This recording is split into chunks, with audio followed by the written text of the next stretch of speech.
Lincoln Tells a Joke: How Laughter Saved the President and the Country by Kathleen Kroll and Paul Brewer. Illustrated by Stacy Innerst.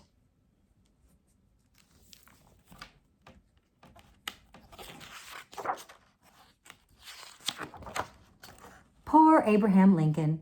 His life was hardly any fun at all. His childhood was harsh. He looked homely, and he knew it. Sadness disturbed him on and off. His family had ups and downs. When he ran for public office, he often lost. As our 16th president, he was unpopular, and when his country went to war, it nearly split in two. But Lincoln had his own way of dealing with life. Not many people remember it today. It was all about laughing. Lincoln was born in a log cabin in 1809, which might sound cool, but it was actually quite bleak. The floor was made of dirt, the beds were piles of corn husks, and snow blew through the cracks in the walls. Life on the frontier, first in Kentucky, then in Indiana, was almost all work. Backbreaking work. Lincoln's father was strict during the workday, but at night he told jokes and the family laughed together. "My father taught me how to work, but not to love it," Lincoln said later. "I'd rather read, tell stories, crack jokes, talk, laugh." All his life, he liked to read aloud, to hear the sound of the words. Words were like magic. At 7, he learned to write them and later kept a scrapbook of his favorite words. When paper was scarce, he wrote on boards, in the snow, in the dusty earth. Most of his neighbors couldn't read or write, and sometimes they hired him to write letters for them. When Lincoln was 9, his mother died. He helped build her coffin, so sad he couldn't even speak her name. Words and humor seemed to ease the pain. On Sundays, he and his friends would go off into the woods where he would stand on a tree stump and read aloud from Quinn's Jests. He was also fond of a book called Lessons in Elocution and followed its advice about how to speak in a way that made people want to listen. He wrote his first nonsense poem at age 11. Abraham Lincoln, his hand and pen, he will be good, but God knows when. Lincoln was crazy about learning, but because he was always needed to do work at home, he had a total of only 1 year of official schooling. By the time he turned 17, his rail-thin frame had grown to 6 feet 4 inches. He had huge hands, huge feet, and a huge nose, but he wasn't embarrassed. He poked fun at his looks instead. Lincoln left home when he was 19 after the death of his beloved sister. He worked at numerous tough jobs, always with a book in his back pocket. He read any time he could. In the evenings, he liked to swap jokes and stories with folks at the general store in New Salem, Illinois. The local judge found him so amusing that he invited him to court to comment on current cases. There, Lincoln saw that the power of words could put someone in jail or free them. Words mattered. Not to say there wasn't foolishness in court. He said of a lawyer who irked him, "That man can pack the most words into the least ideas of any man I know." Lincoln served 3 months in the military when he was 23. The men in his company elected him captain, but there wasn't much fighting to oversee. He would joke that he survived a good many bloody battles with mosquitoes. That same year, he ran for the Illinois state legislature. He loved to laugh, but he was also intensely ambitious. One of his campaign tactics was telling jokes. He lost. 2 years later, he ran for office again, and by this time, voters took him more seriously. He was elected to the Illinois House of Representatives, where he served 4 terms, still joking. "He kept the House in a continuous roar of merriment," said an admirer. Lincoln continued to make fun of his own appearance, saying, "Common-looking people are the best in the world. That is the reason the Lord makes so many of them." By now, he had a wart on his cheek, a scar over one eye, and many bad hair days. He often looked moody and withdrawn, but when he told a joke, his expression would change completely. His early romances ended tragically. He had frequent insomnia and nightmares, yet he could still laugh, and people noticed that children who hung around him were always laughing too. He could cheer up a neighbor saying, "It's a great day for the race." "What race?" the neighbor would ask. "The human race." In his free time, Lincoln studied to become a lawyer. He was terrible at keeping track of his papers. He labeled a teetering pile in his office with a sign, "When you can't find it anywhere else, look in this." But he succeeded at putting his talent for words to work. In the courthouses around Springfield, he was brilliant, reducing hours of argument into one clever story that would get the jury on his side. After Lincoln met Mary Todd, he learned that she hated slavery just as he did. She was witty, bubbly, and very smart about politics. Her wealthy, snobbish family disapproved. But even then, her wealthy, snobbish family felt he was not quite her equal, and they disapproved. But even then, he could tell a joke. "One D is good enough for God, but the Todds need two," he wrote sarcastically to a friend. He and Mary finally married. His moodiness sometimes drove her into a rage, but they were devoted to each other. 16 inches taller than Mary, he often joked about the difference in their heights.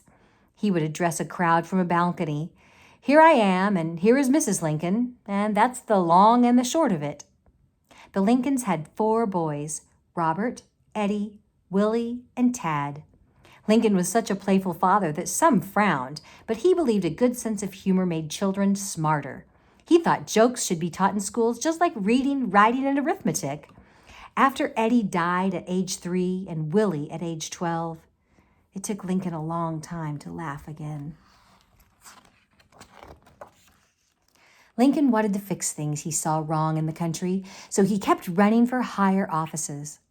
Telling a joke was a way to get people to listen to like him, and to vote for him. He wrote comical letters to newspapers, mocking his opponents. An outstanding mimic, he once imitated a rival so perfectly that the other man cried. Lincoln felt bad about that and apologized later. He had some embarrassing election losses, but many people came to respect his honesty. "You may fool all of the people some of the time," he said. "You can even fool some of the people all of the time. But you can't fool all of the people all of the time." When no ladies were around, he might joke about farts or outhouses, but he could be witty even about the most serious subjects. "Whenever I hear anyone arguing for slavery, I feel a strong impulse to see it tried on him personally." He knew, too, that sometimes it's best not to joke. Better to remain silent and be thought a fool than to speak out and remove all doubt. Abraham Lincoln was elected president in 1860 to the surprise of those who lacked a sense of humor. In Washington, D.C., he often spent the days receiving visitors in his office. He kept books of jokes on his desk drawer. "That reminds me of a little story," he would say, cackling, and then dazzle his guest. He laughed more than anyone at his own stories, letting it all out with a mighty hee-hee in his high-pitched voice, grasping his knees and rocking back and forth. The former president, Martin Van Buren, declared that his sides were sore with laughing after an evening with Lincoln. Lincoln firmly believed that jokes added sweetening when he had to break bad news, scold someone, give orders he knew would be hard, or get along with difficult people. A funny story was also a way of stalling when he was asked for secret information. The visitor would leave laughing, only realizing later that the president had revealed nothing of importance. Lincoln was often asked for favors, and he felt bad when he refused. When he came down with a mild case of contagious smallpox, he quipped, "Well, I've got something now that I can give everybody." His jokes did offend proper folks. They thought the president shouldn't be both funny and smart. A popular song ridiculed him for acting like a clown. "Hey, Uncle Abe, are you joking yet?" The Civil War broke out only a month after Abraham Lincoln became president. The country fought about slavery and the rights of states. Communities, even families, fell apart. Other politicians had failed to forge a compromise. It was the worst crisis since the country was born. The United States, united no more, was in danger of splitting into two countries, one north, one south. The war continued for 4 miserable years. 620,000 boys and men died, someone from nearly every family. Lincoln aged rapidly during these years and looked much older than he really was. But once again, laughter often helped him. Before he made difficult decisions, he read funny passages aloud from his favorite humor writers, telling his advisors, "With the fearful strain that is upon me night and day, if I did not laugh occasionally, I should die. And you need this medicine as much as I do." In cabinet meetings, he would beg, "Gentlemen, why don't you laugh?" Against the odds, Lincoln kept the North and South together, partly because of his serious, brilliant speeches. He spent days writing those speeches, showing his ear for rhythm and just the right word. He was a master of grammar. His gift for language and how it can inspire people is one reason he is considered one of our best presidents. But at the same time, he was the most unpopular president ever due to his politics, not his jokes. He received thousands of death threats, yet he could make light even of these, saying that the first few made him a little uncomfortable, but there's nothing like getting used to things. 5 days after the war finally ended in 1865, the Lincolns attended a performance of a popular comic play. The laughter of the audience covered the sound of a gun being fired behind the president. It's possible that Lincoln was laughing even in the final moments of his life. He died at age 56 and never saw the rebirth of his united country.